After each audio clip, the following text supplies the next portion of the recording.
আজকের দিনটা অত্যন্ত আনন্দের একটি দিন। বাংলাদেশের ইতিহাসে এই দিনটি স্বর্ণের অক্ষরে লেখা থাকবে। পৃথিবীর ইতিহাসে যা কোনোদিন কোনো রাষ্ট্রে সংগঠিত হয় নাই, সেটি আজ বাংলাদেশে সংগঠিত হয়েছে। একটি হুঙ্কারে সবকিছু এলোমেলো হয়ে গেছে, সবকিছু ঠান্ডা একদম পথে চলে এসেছে। খালি মারছে বাপিকে শুরু করে সামবাদিতে না, মাশাআল্লাহ পরিচাটা বড়। বারে বারে ঘুঘু তুমি খেয়ে যাও ধান, এবার ধরা পড়ে গেছো পরে কালা চান সোনার চান বলার সুযোগ নেই। দর্শক, এরা ভাবে নাই যে বাঘের উপর টাক আছে। আলহামদুলিল্লাহ তিনটা খায়া দিচ্ছে। আজকের দিনটা ওয়ান কাইন্ড অফ চাঁদ। দিনভর আপনাদেরকে নানান সুখবর দেওয়ার পরে লেট সাইডে এসে আরো একটা সুখবর দিচ্ছি। জানা যায় ভারতের সঙ্গে সীমান্ত সুরক্ষায় ভুরুঙ্গামারী, থানচি ও মেহেরপুরে বর্ডার গার্ড বাংলাদেশের নতুন 3টি ব্যাটালিয়ন গঠন করা হচ্ছে। এই 3 ব্যাটালিয়ন সহ বিজিবির জন্য মোট 2258টি নতুন পদ সৃষ্টি করা হচ্ছে। এই বিষয়ে স্বরাষ্ট্র মন্ত্রণালয়ের সীমান্ত 1 শাখা থেকে মঙ্গলবার একটি চিঠি চিফ অ্যাকাউন্টস এন্ড ফাইন্যান্স অফিসারের বরাবর পাঠানো হয়। এবার জানা গেছে বাংলাদেশ তার আকাশ সীমাকে সুরক্ষিত করতে এমন সব বিধ্বংসী যুদ্ধ বিমান এবং অ্যাটাক হেলিকপ্টার তার বহরে যুক্ত করতে চলেছে, যা এর আগে ছিল কেবলই কল্পনার বিষয়। দীর্ঘদিনের একমুখী নির্ভরতার বৃত্ত ভেঙে ঢাকা এখন তার সামরিক ক্ষমতাকে এমন এক উচ্চতায় নিয়ে যাওয়ার পরিকল্পনা করেছে, যা দক্ষিণ এশিয়ার ভূ রাজনৈতিক সমীকরণকেই বদলে দিতে পারে।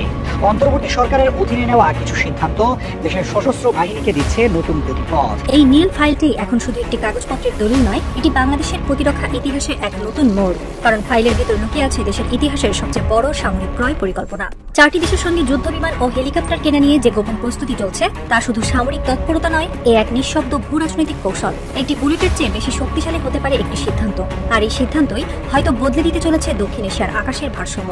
এবার বাংলাদেশে গোপনে ঢুকলো ভারতের সামরিক গোয়েন্দাদের একটি দল।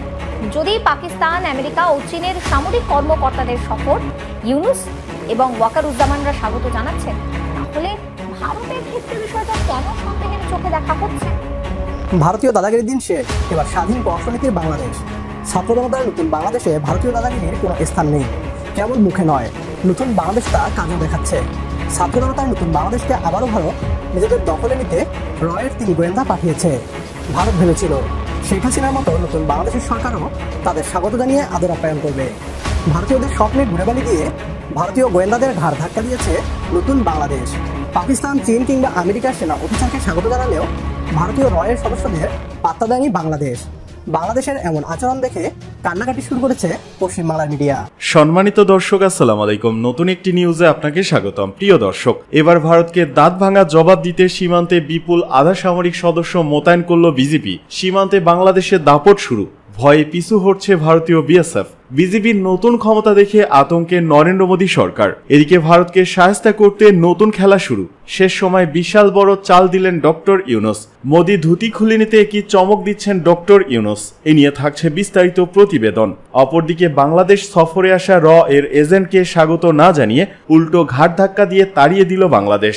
ভিডিও ভাইরাল, ভারত জুড়ে ব্যাপক তোলপাড়। প্রিয় দর্শক, আমাদের আজকের ভিডিওতে অত্যন্ত গুরুত্বপূর্ণ তথ্য শেয়ার করা হয়েছে। দয়া করে ভিডিওটি শুরু থেকে শেষ পর্যন্ত ধৈর্য সহকারে দেখে একটি লাইক দিয়ে সবাইকে বেশি বেশি করে শেয়ার করে দিবেন। সেই সাথে আমাদের ভিডিওটি আপনি বাংলাদেশের কোন জেলায় বসে দেখছেন বা শুনছেন, সেটি অবশ্যই কমেন্ট বক্সে কমেন্ট করে জানিয়ে দিতে ভুলবেন না।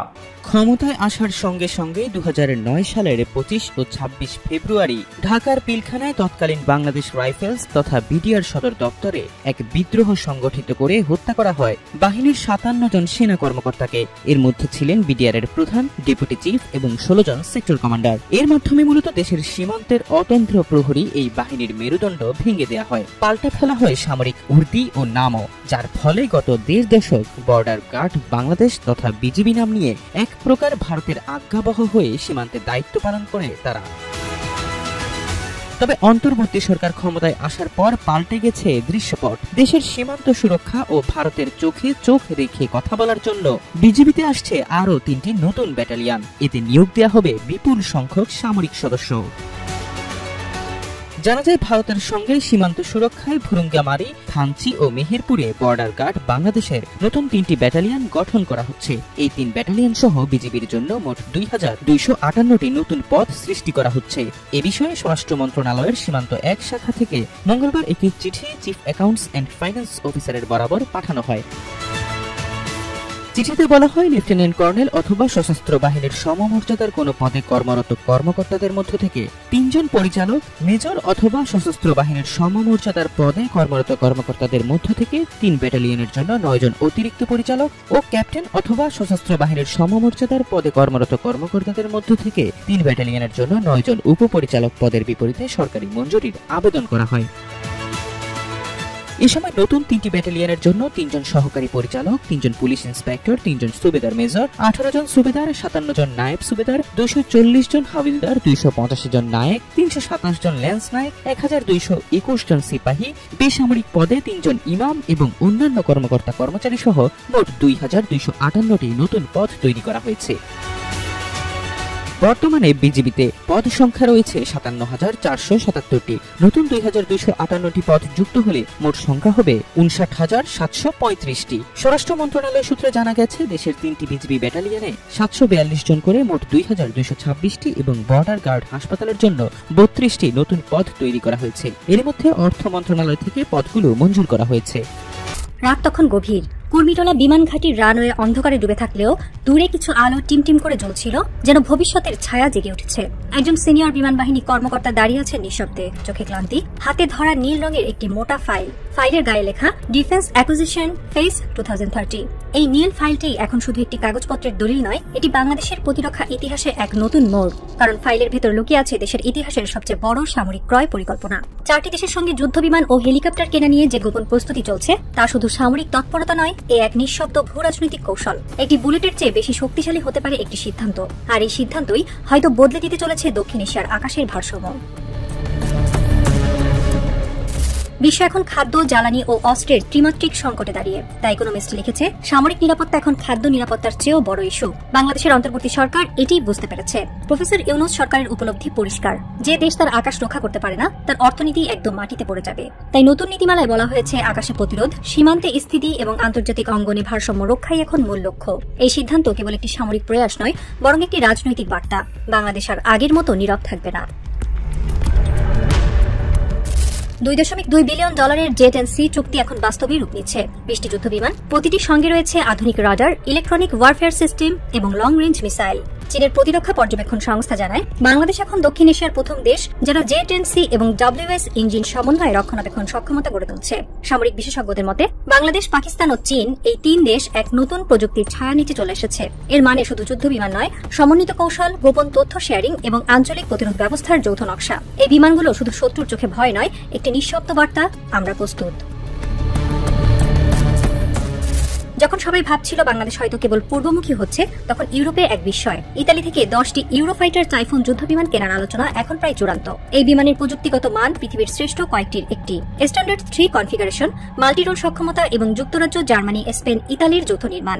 এয়ারস্পেস গ্লোবাল জানায়, এই চুক্তি হলে বাংলাদেশ ইউরোপীয় প্রতিরক্ষা চেইনে যুক্ত হবে। এটি ভারতীয় সামরিক ভারসাম্যে এক বৈপ্লবিক পরিবর্তন আনবে।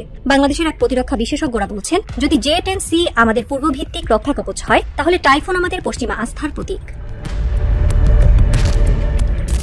বাংলাদেশ চাই তুরস্ক থেকে 8টি T-129 অ্যাটাক হেলিকপ্টার, কিন্তু এর ইঞ্জিন যুক্তরাষ্ট্রের প্রযুক্তি নির্ভর। সেখানে হানিওয়েল ও রোলস রয়েসের মালিকানাধীন CTS-800A ইঞ্জিন ব্যবহার হয়েছে। আর এই ইঞ্জিন রপ্তানিতে ওয়াশিংটনের অনুমতি বাধ্যতামূলক। সেই অনুমতি এখনো আসেনি। পাকিস্তান 4 বছর আগে চুক্তি করেও এখনো হেলিকপ্টার পায়নি। বাংলাদেশ এখন তাই 2টি পথ খুঁজছে, তুরস্কের নিজস্ব ইঞ্জিন সংস্করণ বা চীনের প্রযুক্তির সহায়তা নিয়ে বিকল্প ইঞ্জিন স্থাপন। এক জটিল কূটনৈতিক জালে ধরা পড়া সামরিক আকাঙ্ক্ষা।